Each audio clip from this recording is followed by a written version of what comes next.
Cybertruck ou Cyberflop? Oh my fucking god. Le Cybertruck de Tesla, la marque d'Elon Musk, serait le plus grand échec de l'industrie automobile depuis des décennies, selon le magazine économique américain Forbes. Et voici pourquoi. D'abord, il est loin de remplir les objectifs de vente. Lors de son inauguration en 2023, Elon Musk visait 250 000 Cybertrucks vendus chaque année. En 2024, moins de 40 000 ont été vendus. C'est clairement un échec, et c'est le premier échec patent de Tesla. Et c'est un échec pour trois principales raisons. Premièrement, le Cybertruck manque de fiabilité. En 2019, lors de sa présentation, Elon Musk ne tarissait pas d'éloges sur son nouveau véhicule. It's really hard. It is literally bulletproof to a 9mm handgun. Et puis, il a voulu prouver ses propos. Franz, could you try to break this glass, please? Sure. Yeah. Une première fois, Oh my fucking god. Well, et une seconde fois, pour être sûr. try that on, really? Okay. Sure. Oh man, it didn't go through. Room for improvement.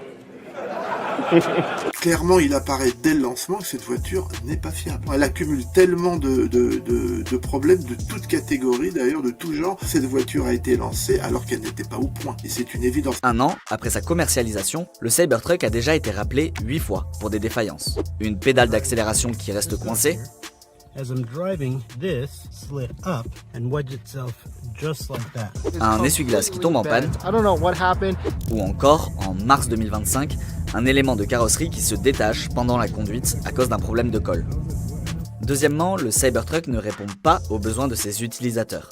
Sur le site internet de Tesla, le véhicule est présenté comme conçu pour tous les univers et assez durable et robuste pour aller n'importe où. Pourtant, depuis plusieurs mois, le véhicule est devenu la risée d'internet, avec une avalanche de vidéos flop où on voit le Cybertruck s'embourber ici, puis là, et là, ou encore être désembourbé par un autre véhicule.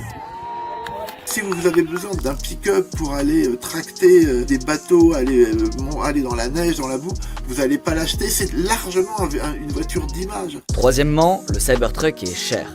Musk avait promis une version de base à moins de 40 000 $, or les modèles se vendent aujourd'hui entre 70 et près de 100 000 $. Enfin, si le véhicule a du mal à se vendre en Amérique du Nord, il y a peu de chances qu'il trouve un autre marché. Elle fait plus de 3 tonnes, ce qui veut dire qu'elle n'est pas exportable en Europe. En Europe, il faut un permis poids lourd pratiquement pour la conduire. Il devait se vendre en Chine. Avec ce qui se passe entre les États-Unis et la Chine en termes de droits de douane, c'est mal engagé. L'année 2025 s'annonce donc compliquée pour le Cybertruck. D'autant plus que depuis l'engagement de Elon Musk dans l'administration Trump, une vague de boycott a touché la marque Tesla. Au premier trimestre 2025, les ventes des véhicules Tesla ont ainsi baissé de 13%.